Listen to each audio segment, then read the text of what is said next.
As we move on in Chapter 12, you're going to learn about measures of central tendency and dispersion.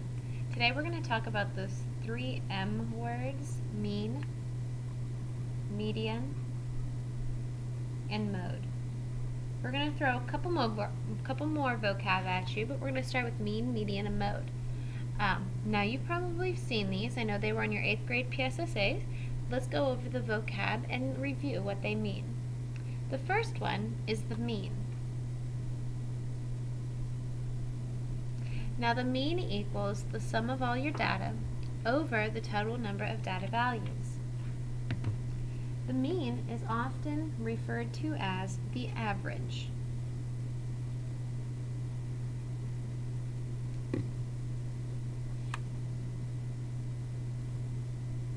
Okay. Now when would you use mean?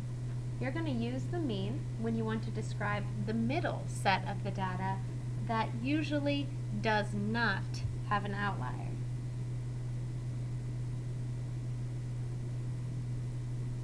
The reason we don't like to use mean when we have an outlier is because it really throws your data off. The next one we're going to talk about is the median. If you get the two of these confused, just think about when you're driving down a road, the median is in the middle of the road. It is the middle value. So you line everything up in order and then you find the middle value. You will use the median, and the median is very helpful if your data does have an outlier. Okay? So mean, we usually don't use it if it has an outlier. We don't want an outlier with mean because it's going to throw our mean way off. Whereas in median, it just kind of crosses it off.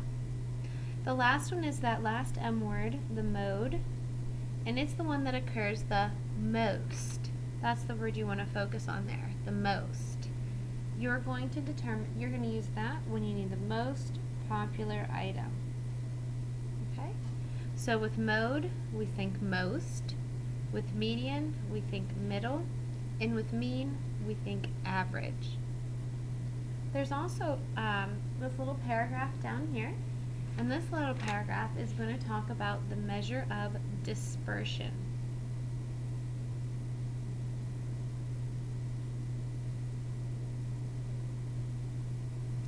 And the measure of dispersion talks about how something is like dispersed or how it's spread out. One measure of dispersion, and this is just one of the measures of the dispersion, this is called the range. The range of a set of data is the difference between the greatest and the least. Now that we have our vocab out of the way, let's go through and find the mean, the median, and the mode for items. Problem 1 in bowling. What's the mean, the median, and mode of the bowling scores? Which measure of tendency best describes the scores? Let's find the mean first. Remember the mean. To get the mean, you have to add them up, and then you'll divide by how many you have. Okay. So we'll take all of our values. I guess I can write it down for this one, and from then we'll just leave it alone. We'll just write down the answer. But for the first one, we'll write them all down. 104 plus 117 plus 104 plus 136 plus 189 plus 109 plus 113 plus 104. We have a total of 8 bowlers, so we'll divide by that. Let's add all of these values up.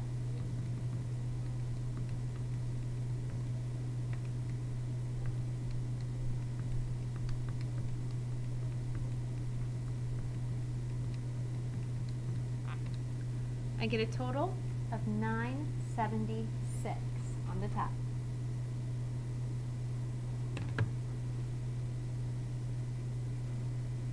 That needs to be divided by 8. Make sure you don't put all this on your calculator, divide by 8 in one step. You need to at least add them all up, hit enter, and then you may divide by 8. So the mean is 122. Now to find the median. To find the median, we have to put all of our data in order. Now that's going to be probably the hardest step for people to remember, is to put them in order. So I'm going to find my smallest values of 104, and I've got 104, and that happens 3 times. So 104, 104, 104. Then I got to move to find my next ones, 109 and 113.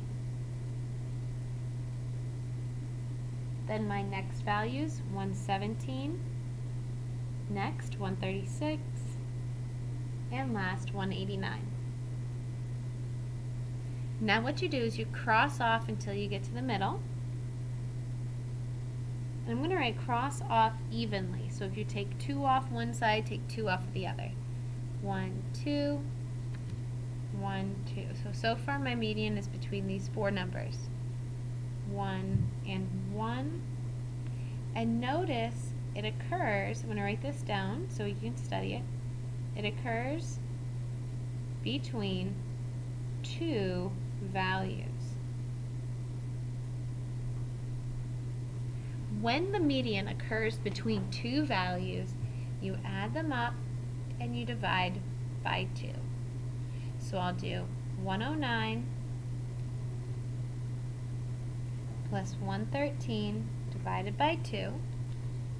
And this only happens if you have an even amount of people or data points.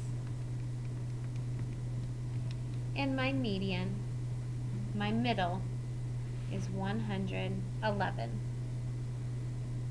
And again, the only reason I had to add these up and divide by 2 is because there was no exact middle point. Okay. Last is the mode, and it's the one that occurs the most. In this particular problem, the mode is 104 because it occurs the most. Now the question becomes, which of these should we pick?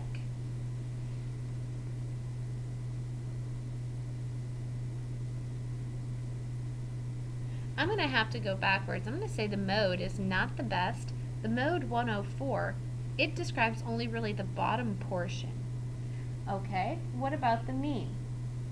Well, the mean maybe isn't the best because we kind of have this outlier here of 189, being that it's really a lot higher than the rest of them. So I'm going to say that the median is the best pick. I feel like it best represents all of the data. Okay, let's go down and try the got it now. It says consider the following Bowling scores. If you did not include this outlier, what are the mean, the median, and the mode? Which then would be the best? Okay, if we didn't include the outlier, the mean would be everything added up except for the 189. So if I wanted to figure that out, I would just do all of my values except for 189. And I'm going to use this list right here. It's all the same values on the got it. I'm just going to use this one because it's nice and in order. 104, 104, 104, plus 109, 113, 117, 136. So they want us to leave off 189. So I get 787. Because I'm leaving my outlier off, I'm going to divide by 7 this time instead of 8. And I get approximately 112 for the mean. Okay, to find the median, I'm going to rewrite them in order so I can recross them off. 104, 104, 109, 113, 117, and 136.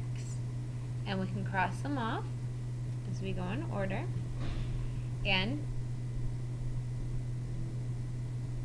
I have my, let's see, oh, I missed a 104 in there.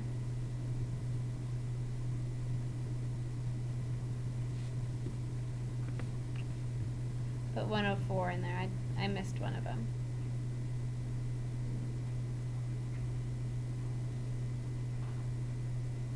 There we go. So once we get our 3 104s in there, write the rest, cross off 2, cross off 2, cross off 1, and you can notice that the middle is at 109. This time we didn't have to put them together because we had an actual middle point. And the last would be the same. The mode is still 104 because it occurs the most. Now this time you have to pick what do you think represents your data the best if you leave out 189. 109 for the median is better, or actually, you know what, it's kind of low considering everything all together. I would say 109 is pretty low. So if you look at the mean really is, I think, the best measurement here because it best describes all of our data all together without the outlier. Moving on. Problem 2. How can you go backwards? Now this really isn't that difficult, but a lot of people tend to forget it, so just kind of put that in your mental note here that it's not that hard and you can do it. Your grades on 3 exams are 80, 93, and 91. What grade do you need on your next test to have an average of a 90 on the 4 exams? Now this is a great problem. I used this kind of math a lot in college. I wanted to see what do I need to get on my final in order to get a 95% in the class, something like that. So you want to be able to move backwards. This is a very useful tool to have when you move on.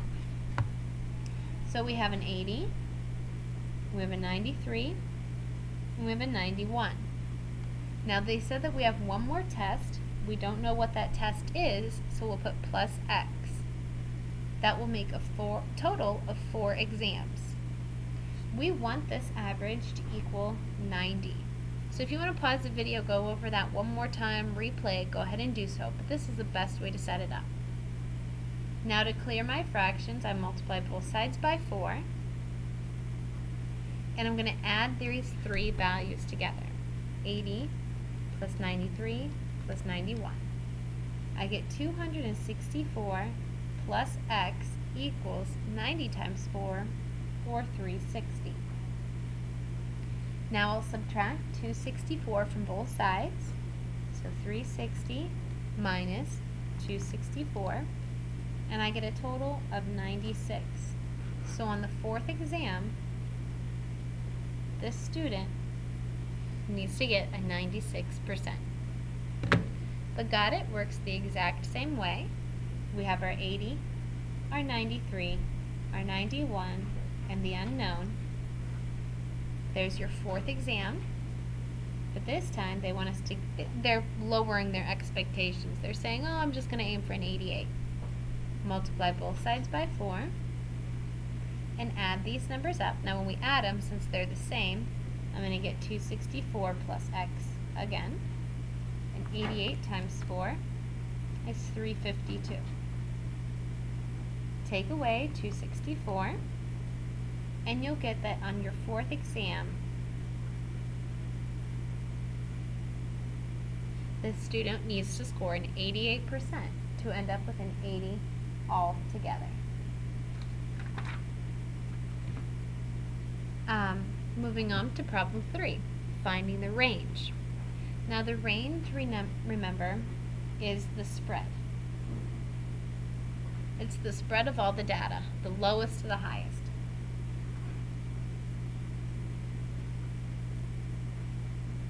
Okay. The closing prices in dollars of 2 stocks for the first 5 days in February are shown below. What is the range and the mean? So they want 2 things, the range and the mean of each set of data. Use the results to compare them. Okay, so stock A and stock B. Let's find the lowest here. 25. Now find the highest. 47. Do the same thing for stock B. The lowest is 28. The highest is 36. So the range for stock A is 47 minus 25, 22.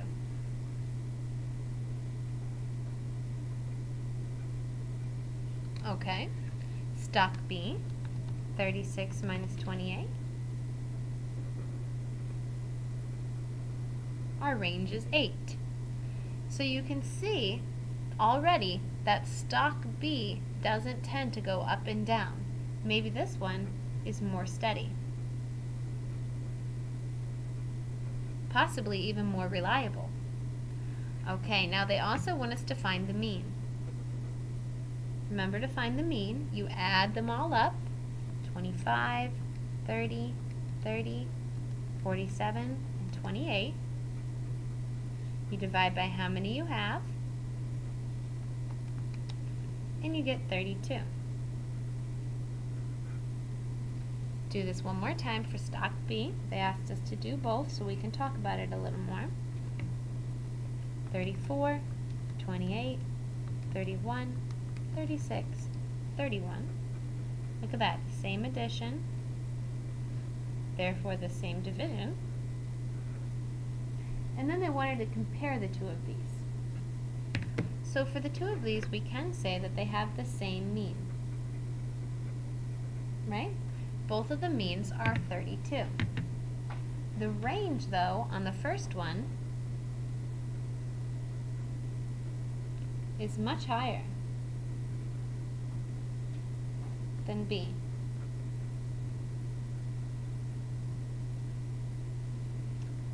Both stocks have the same average price during the 5-day period, but stock A was much more spread out.